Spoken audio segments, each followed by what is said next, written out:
MSP जितना जितना ये है, ये सरकारी पॉलिटिकल पार्टियों का मैनिफेस्टो है।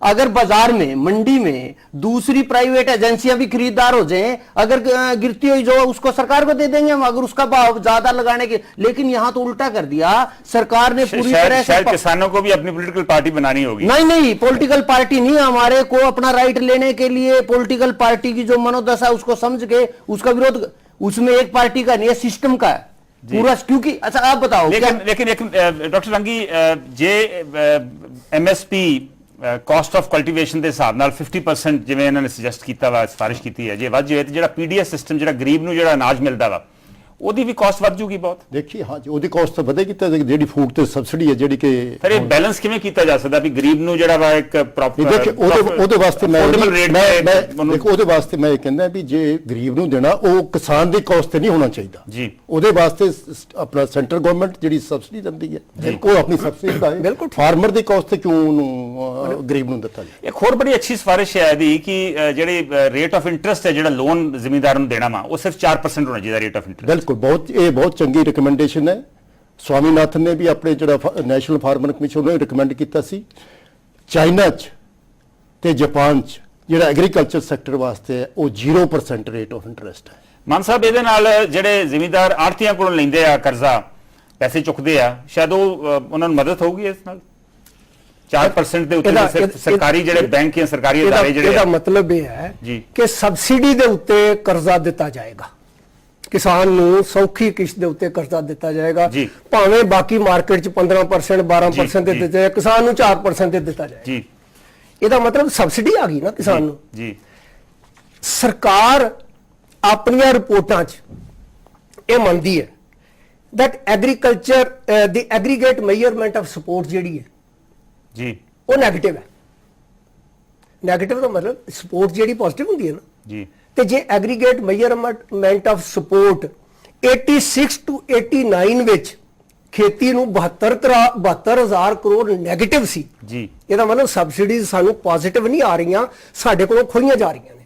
ਇੱਕ ਛਲਾਵਾ ਹੈ, ਢੰਗ ਤਰੀਕਾ ਹੈ, ਜਿਹੜੀ ਕਿ 95 ਵਿੱਚ ਵੱਧ ਕੇ 1,32,000 ਕਰੋੜ ਹੋ ਗਈ 1995 ਵਿੱਚ। ਇਹ ਬੜਾ ਗਵਰਨਮੈਂਟ ਦੀਆਂ ਫਿਗਰਸ ਨੇ। ਹੁਣ 1,32,000 ਕਰੋੜ ਜੇ, ਪਰ ਇਹ ਤੇ 4% ਜਿਹੜਾ ਇੰਟਰਸਟ ਹੈ ਵੀ ਮੈਕਸਿਮਮ ਕੈਪ ਕਰਤਾ ਵੀ 4% ਤੋਂ ਵੱਧ ਇੰਟਰਸਟ ਨਹੀਂ ਹੈ, ਚੰਗੀ ਚੀਜ਼ ਹੈ ਨਾ। ਮੈਂ ਇਹ ਕਹਿਣੀ ਚਾਹੁੰਦਾ ਜਿਹੜਾ ਸਾਡੇ ਤੇ ਬਹੁਤ ਆਸਾਨ ਕੀਤਾ ਜਾਂਦਾ ਹੈ, ਅਸਲ 'ਚ ਇਹ ਵੀ ਇੱਕ ਛਲਾਵਾ ਹੈ ਕਿ ਇਹ ਸਬਸਿਡੀ ਦਿੱਤੀਆਂ ਜਾਂਦੀਆਂ ਨੇ, ਇਹ ਸਬਸਿਡੀ ਦੇ ਨਾਂ ਦੇ ਉੱਤੇ ਕਿਸਾਨ ਨੂੰ ਹੋਰ ਲੁੱਟਿਆ ਜਾ ਰਿਹਾ। ਵੈਸੇ ਕਿਸਾਨ ਨੂੰ ਬਚਾਉਣ ਲਈ ਨੀਤੀ ਬਦਲਣੀ ਚਾਹੀਦੀ ਜੀ। ਰੰਗੀ ਸਾਹਿਬ, ਇੱਕ ਇਹ ਵੀ ਫੀਲਿੰਗ ਹੈ ਕਿ ਜਿਹੜੇ ਇਹ ਰეკਮੈਂਡੇਸ਼ਨਸ ਆ, ਇਹ ਪਹਿਲਾਂ ਵੀ ਕਈ ਕਮੇਟੀਆਂ ਨੇ ਇਸ ਤਰ੍ਹਾਂ ਦੀ ਰეკਮੈਂਡੇਸ਼ਨ ਦਿੱਤੀਆਂ, ਸ਼ਾਇਦ ਸਵਾਮੀਨਾਥਨ ਕਮੇਟੀ ਨੇ ਵੀ ਇਹੋ ਰეკਮੈਂਡੇਸ਼ਨ ਦਿੱਤੀ ਸੀ। ਬਿਲਕੁਲ ਠੀਕ ਹੈ, ਐਗਜ਼ੈਕਟ ਇਹੀ ਦੋ ਜਿਹੜੀ ਰეკਮੈਂਡੇਸ਼ਨ ਆਪਾਂ ਹੁਣ ਤੱਕ ਡਿਸਕਸ ਕੀਤੀਆਂ ਕਿ ਇਹ ਕਿਹੜੇ ਸਾਲ ਦੀ ਗੱਲ ਹੈ? ਇਹ 2006 ਦੀ ਗੱਲ ਹੈ ਜੀ, ਨੈਸ਼ਨਲ ਕਮਿਸ਼ਨ। ਔਰ ਉਹਨਾਂ ਨੂੰ ਨਹੀਂ ਮੰਨਿਆ ਗਿਆ? ਉਹਨਾਂ ਨੂੰ ਨਹੀਂ ਮੰਨਿਆ ਗਿਆ ਅਜੇ ਤੱਕ। ਤੇ ਸਵਾਮੀਨਾਥਨ ਨੇ, ਬਲਕਿ ਸਵਾਮੀਨਾਥਨ ਸਾਹਿਬ ਆਪ ਹੀ 50% ਤੋਂ ਪਿੱਛੇ ਹਟ ਗਏ ਜੀ, ਤੇ ਉਹ 25% ਜਿਹੜੀ ਹੁਣ ਪਿੱਛੇ ਜੋ ਸਟੇਟਮੈਂਟ ਇੱਕ ਆਈ ਸੀ। ਹਾਂਜੀ, ਉਹਦੇ ਮਾਨ ਸਾਹਿਬ ਇੱਕ ਕਮੇਟੀ ਦੀ ਹੋਰ ਰეკਮੈਂਡੇਸ਼ਨ ਹੈ ਕਿ ਜਿਹੜਾ ਨੈਸ਼ਨਲ ਐਗਰੀਕਲਚਰ ਇੰਸ਼ੋਰੈਂਸ ਸਕੀਮ ਆ, ਉਹਦੇ ਚ ਬਲਾਕ ਦੀ ਬਜਾਏ ਪਿੰਡ ਨੂੰ ਯੂਨਿਟ ਮੰਨਣਾ ਚਾਹੀਦਾ ਵਾ। ਇਹਦੇ ਨਾਲ ਕਿੰਨਾ ਫਾਇਦਾ ਹੋਊ? ਦੇਖੋ, ਇੰਸ਼ੋਰੈਂਸ ਜਿਹੜੀ ਹੈ, ਅਗਰ ਕਾਰ ਦੀ ਇੰਸ਼ੋਰੈਂਸ ਹੈ ਤੇ ਕਾਰ ਇੱਕ ਯੂਨਿਟ ਹੈ ਜੀ। ਅਗਰ ਖੇਤੀ ਦੀ ਇੰਸ਼ੋਰੈਂਸ ਹੈ ਤੇ ਖੇਤੀ ਵੀ ਇੱਕ ਯੂਨਿਟ ਹੋਣਾ ਚਾਹੀਦਾ ਜੀ। ਅੱਗੇ ਨਾਲੋਂ ਥੋੜਾ ਜਿਹਾ ਇਹਨਾਂ ਨੇ ਛੋਟਾ ਕੀਤਾ, ਚਲੋ ਠੀਕ ਹੈ, ਲੇਕਿਨ ਇਹ ਕੋਈ ਬਹੁਤਾ ਠੀਕ ਨਹੀਂ। ਸਵਾਲ ਇਹ ਹੈ ਕਿ ਇੰਸ਼ੋਰੈਂਸ ਜਿਹੜੀ ਉਹਦੇ ਪਿੱਛੇ ਮਨ ਕੀ ਹੈ? ਇੰਸ਼ੋਰੈਂਸ ਦੇ ਪਿੱਛੇ ਹਾਲੀ ਤੱਕ ਜਿਹੜਾ ਮਨ ਆਉਂਦਾ ਰਿਹਾ ਕਿ ਕ੍ਰੌਪ ਇੰਸ਼ੋਰੈਂਸ ਨਹੀਂ, ਇਹ ਲੋਨ ਇੰਸ਼ੋਰੈਂਸ ਹੈ। ਜਿਹੜਾ ਅਸੀਂ ਲੋਨ ਲੈਨੇ ਆ ਉਹਨੂੰ ਇੰਸ਼ੋਰ ਕੀਤਾ ਹੁੰਦਾ ਵੀ ਇਹ ਸਾਨੂੰ ਵਾਪਸ ਆ ਜਾਏ। ਤੇ ਜੇ ਕ੍ਰੌਪ ਇੰਸ਼ੋਰੈਂਸ ਦਾ ਕਿਸੇ ਵੇਲੇ ਮਨ ਹੋਏਗਾ, ਅਸੀਂ ਉਹਨੂੰ ਸਵਾਗਤ ਕਰਾਂਗੇ। ਇਹ ਜੋ ਇਹਦੀ ਡਿਟੇਲ ਆਉਣਗੀਆਂ, ਇਹ ਵੇਖਾਂਗੇ ਕਿ डिटेल्स की आ रही हैं, फिर ये बारे को बहुता बरीकी से इसको कैसे मीनिंगफुल बनाया जा सकता है, क्रॉप इंश्योरेंस को या एग्रीकल्चर इंश्योरेंस को? इसको इंश्योरेंस को इसी तरह जैसे मान साहब ने भी कहा कि कार एक है, मोटरसाइकिल एक है, सब जगह एक है। ये दुर्भाग्य से एग्रीकल्चर सेक्टर में ही ऐसा कर दिया कि आपका पहले था कि पूरा ब्लॉक बर्बाद होगा, अब कह दिया कि पूरा गांव बर्बाद होगा। बाढ़ का भी एक पार्ट, ओलावृष्टि से भी एक पार्ट। हमारा कहना कि अगर इसको सक्सेस, अब जैसे हमारा एक भैंस को इकाई मान लिया जी, भैंस का उन्होंने कहा कि भैंस का इंश्योरेंस, अगर भैंस मर गई उसका इतना पैसा देंगे हम जी। तो इसी तरह प्रति एकड़ उसको इकाई मान ले। मेरी आज बाढ़ की उसकी ओलावृष्टि की ऐसी है कि वो एक लाइन से 1 एकड़ ठीक खड़ी, दूसरी एकड़ में बर्बादी होगी, तो इसको प्रति एकड़ इकाई मान के और उसका जो है जितना उसकी आमदन है 25,000 30,000 रुपए, जितना भी उसकी फसल का जो लाभ उसको मिलना था वो उसको मिलना चाहिए। तो आपका मतलब है कि गांव को नहीं, यूनिट जो है हर एकड़ को मानना चाहिए, जहां जहां नुकसान हुआ उसको एकड़ मान के और उसको मुआवजा देना। रवि साहब, क्योंकि कई साल हो गया क्रॉप इंश्योरेंस, एग्रीकल्चर इंश्योरेंस ਦੀਆਂ ਕਈ ਸਕੀਮਾਂ ਆਈਆਂ ਪਰ ਕਾਮਯਾਬ ਕਿਉਂ ਨਹੀਂ ਹੋਈਆਂ? ਦੇਖੋ ਮੈਂ ਦੱਸਦਾ ਜੀ, ਜਿਵੇਂ ਤੁਸੀਂ ਕਿਹਾ ਵੀ ਇਹਦਾ ਜਿਹੜਾ ਲੈਵਲ ਹੈ ਬਲਾਕ ਲੈਵਲ ਰੱਖਿਆ ਹੈ ਤੇ 1961 ਤੋਂ ਇੰਸ਼ੋਰੈਂਸ ਦੀਆਂ ਸਕੀਮਾਂ ਚੱਲ ਰਹੀਆਂ ਜੀ ਤੇ ਪੰਜਾਬ ਤੇ ਹਰਿਆਣਾ ਦੇ ਹੱਕ 'ਚ ਅੱਜ ਤੱਕ ਇਹ ਇੰਸ਼ੋਰੈਂਸ ਪਾਲਿਸੀ ਕੋਈ ਬਣੀ ਨਹੀਂ ਜੀ ਇੰਸ਼ੋਰੈਂਸ ਤੇ ਇਸੇ ਕਰਕੇ ਹੀ ਪੰਜਾਬ ਤੇ ਹਰਿਆਣਾ, ਪੰਜਾਬ ਨੇ ਤਾਂ ਖਾਸ ਕਰਕੇ ਇਹ 'ਚ ਕੋਈ ਇੰਟਰਸਟ ਹੀ ਨਹੀਂ ਲਿਆ, ਕਿਉਂਕਿ ਸਾਡੀ ਜਿਹੜੀ ਹੈਗੀ ਹੈ ਇਰੀਗੇਟਡ ਸਾਡੀ ਖੇਤੀ ਹੈ, ਸਾਡੀ ਕਦੇ ਵੀ ਬਲਾਕ ਲੈਵਲ ਤੇ ਜਾਂ ਵਿਲੇਜ ਲੈਵਲ ਤੇ ਵੀ ਕਦੇ ਵੀ ਸਾਡੇ ਸਾਰੇ ਪਿੰਡ ਕਦੇ ਵੀ ਤਬਾਹ ਨਹੀਂ ਹੋਣਾ। ਸਾਡਾ ਜਿਵੇਂ ਚੌਧਰੀ ਸਾਹਿਬ ਨੇ ਕਿਹਾ ਕਿ ਵੀ ਸਾਡੇ ਇੰਡੀਵਿਜੂਅਲ ਫਾਰਮਰ ਦੀ ਉਹਦਾ ਜਿਹੜਾ ਫਾਰਮ ਹੈ ਉਹਦੀ ਇੰਸ਼ੋਰੈਂਸ ਹੋਵੇ, ਏਕੜ ਦੀ ਇੰਸ਼ੋਰੈਂਸ ਹੋਵੇ। ਵੈਸੇ ਜਿਹੜੀ ਫਾਰਮਰਸ ਕਮਿਸ਼ਨ ਹੈ ਇਹਨੇ ਕਦੀ ਰეკਮੈਂਡੇਸ਼ਨ ਦਿੱਤੀ ਹੈ ਇੰਸ਼ੋਰੈਂਸ ਉੱਤੇ? ਫਾਰਮਰ ਕਮਿਸ਼ਨ ਨੇ ਇਹਦੇ ਤੇ ਅਜੇ ਕੋਈ ਵਿਚਾਰ ਨਹੀਂ ਕੀਤਾ, ਕਿਉਂਕਿ ਨੈਸ਼ਨਲ ਪਾਲਿਸੀ ਅਸੀਂ ਪੜ੍ਹਦੇ ਰਹੇ ਹਾਂ ਤੇ ਸਾਨੂੰ ਇਹ ਕੋਈ ਸੂਟ ਹੀ ਨਹੀਂ ਸੀ ਕਰਦੀ। ਜੇ ਅਸੀਂ ਕਰਾਂਗੇ ਤਾਂ ਅਸੀਂ ਤਾਂ ਫਾਰਮਰ ਦੀ ਇਨਕਮ ਨੂੰ ਇੰਸ਼ੋਰ ਕਰਨ ਵਾਸਤੇ ਪਾਲਿਸੀ ਹੋਣੀ ਚਾਹੀਦੀ ਹੈ ਉਹਦੀ ਕ੍ਰੌਪ ਤੇ। ਇੱਕ ਰੰਗੀ ਸਾਹਿਬ, ਕਮੇਟੀ ਨੇ ਕਲੈਮਿਟੀ ਰਿਲੀਫ ਫੰਡ ਦਾ ਇੱਕ ਮਿਨੀਮਮ ਅਮਾਉਂਟ ਫਿਕਸ ਕੀਤਾ ਵਾ 25,000 ਰੁਪਏ ਪਰ ਹੈਕਟੇਅਰ। ਬਿਲਕੁਲ ਠੀਕ ਹੈ ਜੀ। ਇਹ ਤੁਹਾਨੂੰ ਲੱਗਦਾ ਕਿ ਇਹ ਕਾਫੀ ਰੀਜ਼ਨੇਬਲ ਹੈ? Reasonable as compare to the existing norms it is reasonable. Otherwise ਜੇਕਰ ਹੈਗੀ ਹੈ ਤਾਂ ਜਿਹੜਾ ਉਹਦਾ ਨੈਟ ਮਾਰਜਨ ਹੈ, ਪ੍ਰੋਫਿਟ ਹੈ ਜੀ, ਹੁਣ ਜਿਹੜੀ ਹੈਗੀ 5,000 ਰੁਪਏ ਜਾਂ ਮੇਰੇ ਖਿਆਲ ਕੋਈ ਉਸ ਤੋਂ ਵੀ ਸ਼ਾਇਦ ਘੱਟ ਹੀ ਹੈ, ਉਹ ਤਾਂ ਕਾਸਟ ਜਿਹੜੀ ਹੈਗੀ ਉਹਦੀ ਸੀਡ ਦੀ ਵੀ ਨਹੀਂ ਕਰਦਾ, ਕਈ ਵਾਰੀ ਤਾਂ ਉਹਦੀ ਜਿਹੜੀ ਕਾਸਟ ਆਫ ਕੱਢੀ ਉਹਨੇ ਇਨਕਰ ਕੀਤੀ ਉਹ ਵੀ ਪੂਰੀ ਨਹੀਂ ਕਰਦਾ ਜੀ। ਮਾਨ ਸਾਹਿਬ, ਤੁਸੀਂ ਬਹੁਤੀਆਂ ਕਮੇਟੀ ਦੇ ਰეკਮੈਂਡੇਸ਼ਨ ਨਾਲ ਸਹਿਮਤ ਨਹੀਂ ਗਏ, ਪਰ ਇਹ ਜਿਹੜਾ 25,000 ਰੁਪਏ ਪਰ ਹੈਕਟੇਅਰ ਦੀ ਜਿਹੜੀ ਕਲੈਮਿਟੀ ਰਿਲੀਫ ਫੰਡ ਵਾਸਤੇ ਉਹਨਾਂ ਨੇ ਅਨਾਉਂਸ ਕੀਤਾ, ਇਹ ਤੁਹਾਡੇ ਹਿਸਾਬ ਨਾਲ ਇਹਦਾ ਜ਼ਿਮੀਂਦਾਰ ਨੂੰ ਫਾਇਦਾ ਹੋਊ? ਨਹੀਂ, ਮੈਂ ਇਸ ਕਰਕੇ ਨਹੀਂ ਕਿ ਮੈਂ ਸਹਿਮਤ ਨਹੀਂ ਹੋਣ ਦੀ ਖਾਤਰ ਮੈਂ ਸਹਿਮਤ ਨਹੀਂ, ਮੈਂ ਇਸ ਕਰਕੇ ਨਹੀਂ ਸਹਿਮਤ ਕਿ ਮੈਨੂੰ ਲੱਗਦਾ ਕਿ ਸਹਿਮਤ ਹੋਣਾ ਠੀਕ ਨਹੀਂ, ਮੈਨੂੰ ਲੱਗਦਾ ਇਹਦੇ 'ਚ ਕੋਈ ਹੈ ਨਹੀਂ ਉਨਤਾਈਆਂ ਨੇ। 25,000 ਵਾਲੀ ਜਿਹੜੀ ਹੈ ਇਹਦਾ ਵੀ ਕੋਈ ਸਾਇੰਟੀਫਿਕ ਅਸੂਲ ਨਹੀਂ, ਰੂਲ ਕੋਈ ਨਹੀਂ ਕਿ 25,000 ਹੀ ਹੋਣਾ, 10,000 ਏਕੜ ਦਾ ਕਿਉਂ ਹੋਣਾ? ਜਿੰਨਾ ਨੁਕਸਾਨ ਹੈ ਉਹਨਾਂ ਹੋਣਾ ਚਾਹੀਦਾ, ਮਤਲਬ ਜਿੰਨਾ ਨੁਕਸਾਨ ਹੈ ਉਹਨਾਂ ਹੋਣਾ ਚਾਹੀਦਾ। ਔਰ ਨੁਕਸਾਨ ਜਿਹੜਾ ਇਹ ਕੋਈ ਹੋਰ ਬੈਠਾ ਹੋਇਆ ਕੈਲਕੂਲੇਟ ਕਰਨ ਦੀ ਬਜਾਏ ਜਿਹੜੀਆਂ ਕੋਈ ਸਾਇੰਟਿਫਿਕ ਦੇ ਵਿੱਚ ਇਹਦਾ ਫਾਇਦਾ ਵੀ ਹੋ ਜੂ ਜ਼ਿਮੀਂਦਾਰ ਦਾ, ਹੋ ਸਕਦਾ ਨੁਕਸਾਨ ਉਹਦਾ ਘੱਟ ਹੋਵੇ ਪਰ ਉਹਨੂੰ ਪੈਸਾ ਜ਼ਿਆਦਾ ਮਿਲ ਜੂ, ਸੋ ਉਸ ਹੱਦ ਤੱਕ ਤੇ ਜ਼ਿਮੀਂਦਾਰ ਨੂੰ ਫਾਇਦਾ ਹੋਵੇ ਇਸ ਚੀਜ਼ ਦਾ।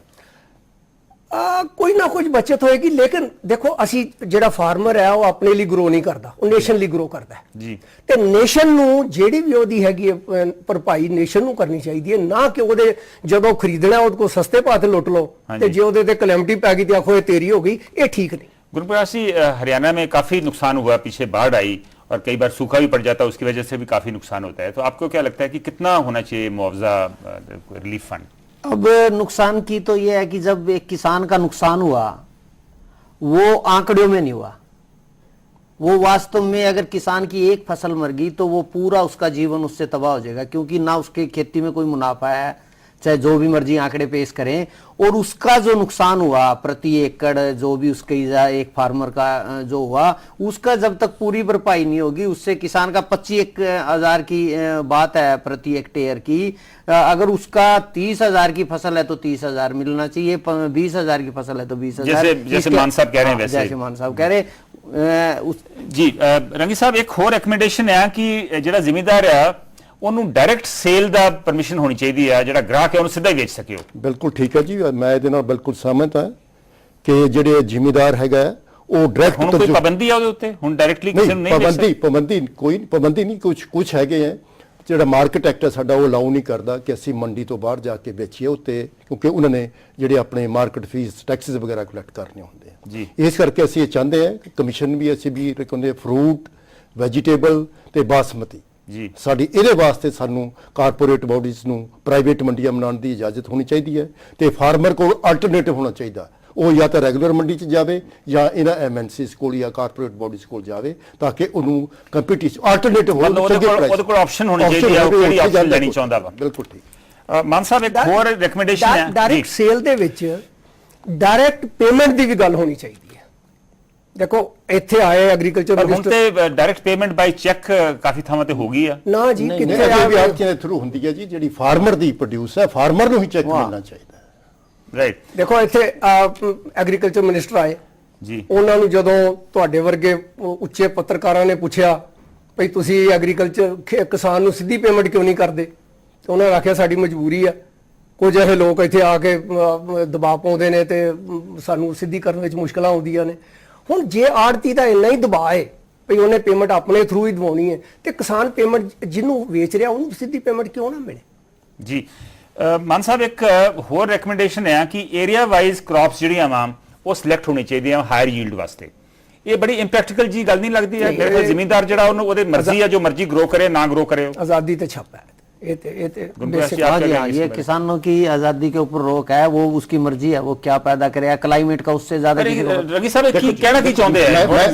ਮੈਂ ਜੋ ਸਮਝਦਾ ਜੀ ਕਮੇਟੀ ਦੀ ਇਹਦੇ 'ਚ ਕੀ ਮਨਸ਼ਾ ਹੈ ਉਹਦੀ ਇਹ ਹੈ ਕਿ ਜਿਵੇਂ ਪੰਜਾਬ ਹੈ ਇਹ ਚ ਰੀਜਨ ਨੇ ਕੁਝ ਜਿੱਥੇ ਹੈਗਾ ਸਾਡੇ fruit and vegetable the pocket ਹੈ ਜੀ, ਉੱਥੇ ਫਰੂਟ ਐਂਡ ਵੈਜੀਟੇਬਲ ਹੀ ਪੈਦਾ ਹੋਣ, ਕਿੰਨੂ ਦੀ ਬੈਲਟ ਉੱਥੇ ਕਿੰਨੂ ਹੋਣ, ਕਿਤੇ ਬਾਸਮਤੀ ਹੈਗੇ ਬਾਸਮਤੀ ਹੋਵੇ, ਤਾਂ ਕਿ ਉਹਦੀ ਜਿਹੜਾ ਮਾਰਕੀਟਿੰਗ ਜਾਂ ਹੋਰ ਫੈਸਿਲਿਟੀ ਜਿਹੜੀਆਂ ਦੇਣੀਆਂ ਉਹ ਆਸਾਨੀ ਨਾਲ ਫਾਰਮਰ ਤੱਕ ਪਹੁੰਚ ਸਕਣ।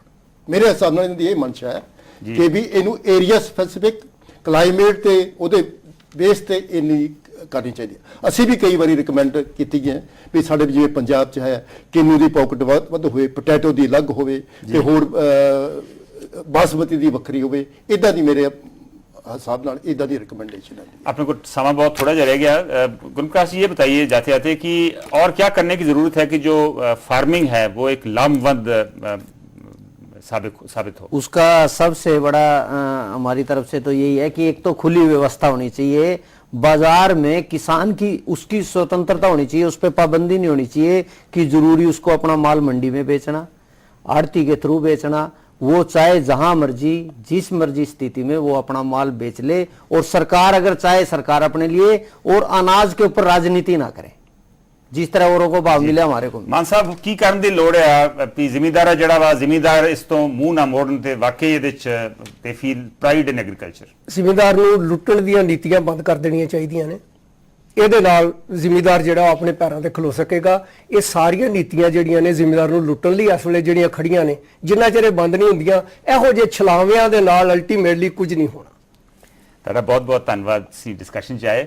ਖੇਤੀ ਉਤਪਾਦਨ ਉੱਤੇ ਬਣੀ ਵਰਕਿੰਗ ਕਮੇਟੀ ਦੀਆਂ ਸਿਫਾਰਿਸ਼ਾਂ ਮੌਜੂਦਾ ਸਿਸਟਮ ਨੂੰ ਬਿਹਤਰ ਬਣਾਉਣ ਦੀ ਦਿਸ਼ਾ ਵਿੱਚ ਚੰਗਾ ਕਦਮ ਲੱਗਦੀਆਂ ਨੇ, ਪਰ ਜਿਸ ਤਰ੍ਹਾਂ ਨਾਲ ਸਾਡੇ ਦੇਸ਼ ਵਿੱਚ ਕਿਸਾਨਾਂ ਦੀ ਅਣਦੇਖੀ ਹੁੰਦੀ ਆ ਰਹੀ ਹੈ ਕਈ ਸਾਲਾਂ ਤੋਂ, ਇਹਨਾਂ ਸਿਫਾਰਿਸ਼ਾਂ ਉੱਤੇ ਸ਼ੱਕ ਹੋਣਾ ਲਾਜ਼ਮੀ ਹੈ। ਜੇਕਰ ਕਿਸਾਨ ਸੰਗਠਨਾਂ ਨਾਲ ਇਹਨਾਂ ਸਿਫਾਰਿਸ਼ਾਂ ਉੱਤੇ ਚਰਚਾ ਕੀਤੀ ਜਾਏ ਤਾਂ ਇਹ ਸੱਚਮੁੱਚ ਹੀ ਕਾਰਗਰ ਸਾਬਿਤ ਹੋ ਸਕਦੀਆਂ ਨੇ। ਇਸ ਦੇ ਨਾਲ ਹੀ ਅਸੀਂ ਅੱਜ ਦਾ ਡੇ ਐਂਡ ਨਾਈਟ ਪ੍ਰਾਈਮ ਇੱਥੇ ਹੀ ਖਤਮ ਕਰਦੇ ਹਾਂ। ਕੱਲ ਫਿਰ ਮਿਲਾਂਗੇ ਇੱਕ ਨਵੇਂ ਮੁੱਦੇ ਦੇ ਨਾਲ। ਤਦ ਤੱਕ ਲਈ ਨਮਸਕਾਰ, ਸਤਿ ਸ਼੍ਰੀ ਅਕਾਲ।